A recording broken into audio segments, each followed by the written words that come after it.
Washington rep with the seat with the clan of the dragonfly, and let's add you in here, Monk. Welcome, brother. And so, tell us what you're up to in Washington. So the weather outside is frightful, actually. But yeah, right. But I have been more focused on some of the other things I feel are culture based because it involves having a healthy, happy, peaceful, and abundant society. Right, you get people into that health and happiness where they're interested in doing things that are creative and new. And so I've done several tours up here, and we just had a little bit of a warming trend. So all the snow on the mountain melted off with quickness, and so had a waterfall, and some of the features have come alive. The ponds have filled up, and but the water that used to just run away is now being collected and distributed through aqueducts around the property, and it's a pretty neat process to watch. I mean, what used to just be a creek that flowed by and contributed to the flooding of the low-lying areas is now being held to the land, and with it being held to the land and being navigated around the land to be to soak in where it's beneficial. It's soaking into the hugelkultur mounds, and it's charging up all of this landscape that's been really intentionally engineered. When I moved here, it was basically just a product of erosion, eroded desert wasteland, some bunch grasses and some sagebrush, and about a 10% grade across the property. But now it's much more. I've done a lot of terracing and mulching, heavy mulching on the terraces. So each terrace can absorb a lot of water. I mean, we're talking thousands and thousands of gallons of water can be now absorbed into these terraces rather than just sheeting it across the land. And through that healthy, happy, peaceful, and abundant people, we have to realize that there's a lot of resources that are being thrown away in our communities. And this is where I've already started introducing earthship technology and earth integrated housing. Earth integrate they may not look like the standard American dream apartment where somebody's paying a bunch of money every month for something that can easily catch on fire, or has insect problems or problems with mold, or problems with just your neighbor, being right next door to you with everything that life has, with people living right next door to each other. There's organizations on this planet that are telling us that the population of the planet isn't sustainable, and in in a certain way, we could agree with that if everybody's trying to consume everything from somewhere else.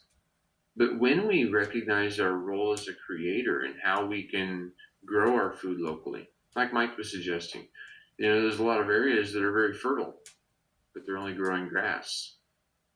And what Shonda has suggested, with the Dragonfly Permaculture Guild, we're helping people to recognize alternatives, another way to have their space to where it becomes an asset and not just a liability. I That's one of my biggest expenses is a property tax, and I see it now as I'm like, well, until we can beat them, I've got to join them if I want to mean if I want to have a piece of property to be able to do these things.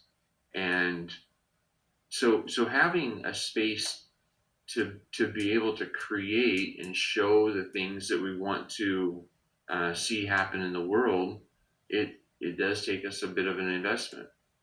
And hopefully we've shaped our properties in a way that they're not just a lab. We've got several spaces here on the property that, there's about, I think, 14 people right now that are not experienced that I'm doing here. We've built space to exist, And when a person has space to exist, that they, like a plant has to be able to have a good root structure to be able to bloom and blossom and produce those seeds for the future. I think the same is true with people. When people are healthy and happy and they feel secure and they're given enough of the elements necessary to create life, they can start thriving. And so we've got one house here that is still not complete, but it's getting more complete each time it, it gets energy put towards it. But using glass bottles, and we're just using some concrete as a binder. But glass bottles, if I were to go to buy a brick about this big, that's nice and perfect and symmetrical, and I'd probably be paying at least $1.50 or $2 each. Whereas local coffee shops or local drinking establishments, where you get beer and liquor and stuff like that. If you work out a deal with them, they might save you their bottles if you are willing to pick them up regularly, because they become a burden for them pretty quickly. And so what I realize is, how do we turn these burdens into um, abundances, right? And how do we solve some of these problems that we're facing in a lot of different areas? I mean, because like those glass bottles, if they weren't being used in and being stacked up, they would just be going to a landfill. At least here they are. There's a lot of agriculture. So far, I haven't yet found a lot of interest in people diversifying. Um, but that's because they're making a lot of money. They're making a lot of money because they've got certain practices in place that are well dialed in. They're growing hops for all over the world. We're growing apples for all over the world. And like what Mike had suggested, it's only the perfect products that are being delivered to the grocery stores, right? And so I have packaging plants available to me here that I can go and get tons and tons of apples or pears or really all sorts of things that, if they're a little too small or they're a little too big, they're trash. They have a blemish, they become trash. Whereas I bring them and we introduce them into the hugelkultur mounds, or into mulch, making compost. We've got processes where it's kind of a low barrier. I mean, I'm just digging a hole, dumping a bunch of things in it, and then I cover up the hole and make a concave amount on the top so I can put some water to it. And as I work my way down the edge of the road, we're building good soil from cardboard. That's another thing we should also be looking at too, is how do we use some of these resources that maybe we can't implement into the landscape, but into resources that are abundantly desired in our community. Cardboard and the all of the trimmings from plants, that would burn, right? We can press those into logs, like for fire starter logs. There's a lot of things that we can be implementing into our landscapes and into our day-to-day interactions, that isn't just creating trash, it's creating treasure. And that's what I work with here mostly at the apocalyptic ashram Hawkshaven, is I'm trying to help people take what they're experiencing in their life as something that they don't appreciate, and help to recognize perspectives and ways of being um, that make our life worth waking up to, right? And when we can recognize other resources in our communities, like tires and wood, vehicles, even, I'm turning uh, a bus is going to become a greenhouse, right? Some old PVC pipe became a greenhouse. I mean, and some of these are pretty common. People are recognizing that, oh wow, just because that van engine is gone doesn't mean that it's useless. We've got a couple of spaces here where if you just don't have it, if all you have is a tent, well, I have something better than that. I can keep the wind and water off you a little easier just using some recycled materials that we have. And when we engineer our landscapes so that way they're beneficial, they're useful in more than one way, then we start to see how we can efficiently move out of the cities and onto communities that are more independent. Because when we are independent, well, we don't have to work nearly as much. And a lot of people that are working a lot are stressed out about happening to work so much. They've got a certain number of bills, but they've only got a certain amount of income. But yet we're throwing away items that can become an income. So that's one of the things here. Just taking vehicles, and this thing's beeping at me. I don't know if people are asking questions or um, no. Okay, I'll just keep going where I'm going with this. But anyway, with the permaculture, we're shaping landscape to greatly reduce fire and flooding and erosion and drought and famine. And it can have a side effect when we're using these recycled materials that it can reduce homelessness. Because homelessness is just, well, it's the act of not having a place that you feel you can escape from the weather. You can feel secure while you sleep. And these things don't have to cost $100,000 to create. I mean, just when many hands come together, it makes light work. And when we've got several people working on a project together, it's amazing how much can get done. I mean, a lot of what I'm doing up here has kind of been a solo project.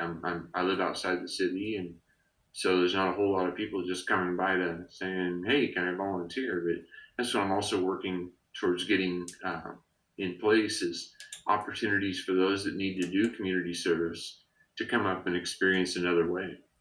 I've helped several people get off of methamphetamine addictions, including the fentanyl and heroin, and they've come up into here, and it's a peaceful space. And it's a different way than what they're used to, and they're realizing that, oh wow, there are people that are doing productive things in the world, and it's kind of interesting. It's kind of neat watching trash turn into treasure. In a way that it was a healthy involvement of our time and energy. And we get to talk with each other, and we get to connect with nature and how nature's working naturally. Because nature is happening locally for everyone everywhere, right? That's We've been advertised by this culture to be thinking that all of our food and all of our resources and everything that we need should come from somebody somewhere else. We believe in authority and saying, oh, well, we have to have this person's stamp of approval to be able to do what we're doing. If we're working in the private or in the public domain, yes, we need to be more accountable for other people because they're not maybe not as willing to be self-responsible. But when we're operating in the private domain, we can expect that people are self-responsible and we can accomplish things a lot more efficiently. So uh, the basis of what I've been operating on right now is teaching people meditation, and I teach people heavily meditated. Heavily meditated is what happens right now, just like what nature does. And nature is where I learned yoga. Nature is where I learned to be meditative, learn to let it go. When you watch the water, you let it flow, right? And when you take in a nice deep breath of air, you realize how it's giving you a life experience right now. But if you hold on to it for too long, like if you hold on to a seed for too long without putting it in the soil, letting it work, it might rot away. The exposure to the elements of the outside world might not be what that seed is supposed to be doing. And so we stay in a rhythm. We plant the old seeds, We enjoy what it can produce and the new life that happens with permaculture principles. We shouldn't be buying seeds every year for the same things that we enjoy to grow, right? If there's any questions, I'm open to those. But yeah, I think I'll just keep talking about the meditation a little bit. I've been working at Unity Spiritual Life Center. They've given me a key and a code to their building, and every Wednesday night I'm teaching, introducing people to concepts of how to manage the breath and how to manage our emotions and how to manage distractions. Because without these tools, permaculture can seem overwhelming sometimes, because if you're the only person in an area, or one of very few, you're standing in opposition to the ideas that a lot of other people are holding. And a lot of other people are currently holding ideas that monoculture and glyphosates and all these neurotoxins that are being administered to crops, and the chemical fertilizers that are being implemented that aren't even allowed in other parts of the world are being allowed here in America. So introducing permaculture and these principles of how we can create our own, um, we need to work on our own soil, right? We need to work on our own soil to to to create the environment that everything thrives. I've got barrels, and I got barrels everywhere, right? Um, and all of the weeds from the garden areas go into these barrels. And then when these barrels are full of weeds and some cardboard and maybe some whatever else gets dropped off in that yard, right? um, it gets filled full of water. And after a few weeks in the summertime, especially, that water, it starts to get pretty smelly, right? And fertilizers, it's often best when it's smelly, so we dump it out all over the garden. And then because you dumped out the water, you can move the barrel to another area that's going to need this fertilizer, and we just start the process over. We fill it up, we let it sit, and we let it go. Just like our breath, we fill it up, we let it sit, we think about things, we analyze, how am I doing my life? Am I following the things that I want to do in my life? And if I'm not, why? Why am I not doing it yet? We remember that yet is a very powerful word. And because I didn't know how to do permaculture until I really started learning about it and exposing myself to the knowledge that other people are sharing from all over the world is fantastic. Because an education in today's world, it only takes paying attention, and you can determine your workload. I mean, like I'm kind of a go-getter. I mean, when I start on something, I don't usually just dip my toes into it. I dive in.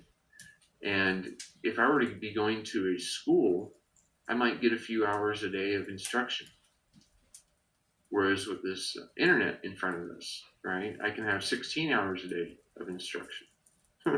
Right? And I mean, I can just keep exposing myself to the knowledge until I understand it. And that's one of the reasons I have a YouTube channel, is because I want to be able to share what I've learned, because I've had time to seek. There's things that are taught, but there's other things that must be sought. And so when we do that, we're gonna we're gonna experience a whole different world than what we knew of before. You might there might be things that you don't even know that you don't know until you know them. You know, although I might know a little about a lot of things, it's unlikely that I'll ever know everything about anything.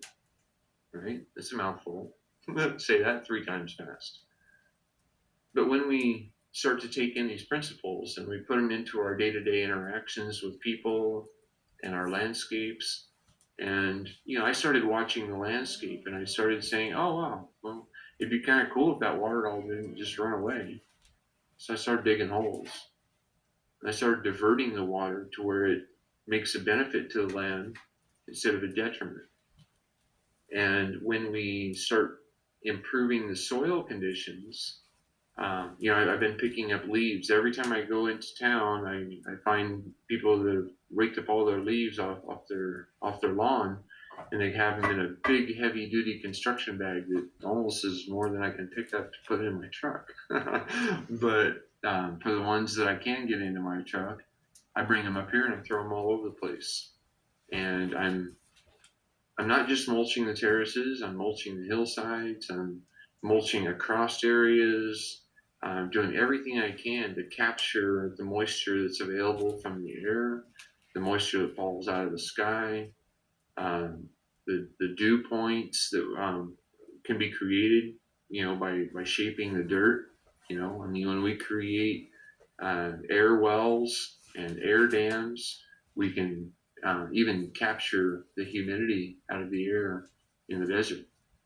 So even though we only get 8 inches of rain annually, precipitation, much more than what was going into the ground 20 years ago is going into the ground now. And I've noticed just huge changes here. We got trees popping up that I haven't even planted, and the trees that I have planted thriving. We can do Christmas trees. We can either cut them down and risk bringing a dead, dying, a dry tree into our home that has a risk of catching fire, or we can buy a tree from a nursery. Right, it's about the same price. We can decorate it. We can water it with ice cubes so the tree doesn't get confused as much, right? And when we're done with the tree being in our space as a decoration, we can take it out and plant it on the land. So, and I'm trying to watch time here. It looks like my time is almost up. Um, and if Shonda wanted to pop in when when I should stop talking, that'd be fine. Yeah, Um, Rob, I'd really like for you to tell everybody how to get to your amazing place where you're located because you're not just a permaculture activist. You are in truly a monk, and you are so well respected within this community for your work with the needy. And you're also a sanctuary, so please let everyone know that's listening. So far, I've got us up on about 30, 30 of the state pages. So oh, great. let's keep going. Let's Yeah, tell everybody I how to can get there. I can actually talk all day. You go to my YouTube channel. It's called Free Will, and you can find it easily on YouTube by typing in #Mad Monk MADDMONK underscore AAH for the apocalyptic ashram Hawkshaven. I'm in Central Washington. I'm just north of Yakima, the city of Yakima. I'm out in unincorporated county, so I'm basically living in anarchy. It's all private roads. It's all private property. Pacific Power wanted to run some power lines through the properties, and so they had to bribe the other people who live up here. And so they spent over $700,000 paving the road. So now Sage Trail Road is paved, and so it's easier for other people to make it up here and to be on the path of a sage. I've Wonderful, been, thank you, brother. yeah, I've And been doing this. before we move on, I'm going to bring Mike back up as well. Uh, Mike, let's bring you back in the spotlight. Will you tell everybody how to get a hold of you and this amazing seed guild? Okay, sorry, I was muted there. Yeah, so our main work at the moment is in various groups on Facebook. The Cascadia Seed Guild is the main group. That we work through, and I should have mentioned this, which I didn't. Just to say it quickly, so I'm part of the Regenerate Cascadia movement, which started just over a year ago. Which relates to bioregional work in Cascadia. And Cascadia, just so people know, it extends up into British Columbia, down through Washington State, through Oregon, parts of Idaho, and Northern California. It's a bioregion that's denoted by watersheds. Anyway, the Cascadia Seed Guild, which is a Facebook group, is the real where we put most of our information. Hopefully, that's informational enough. Wonderful. Thanks, you guys. Thank Hey, you. I'm going to introduce you guys. Y'all haven't met Randall yet. Randall is a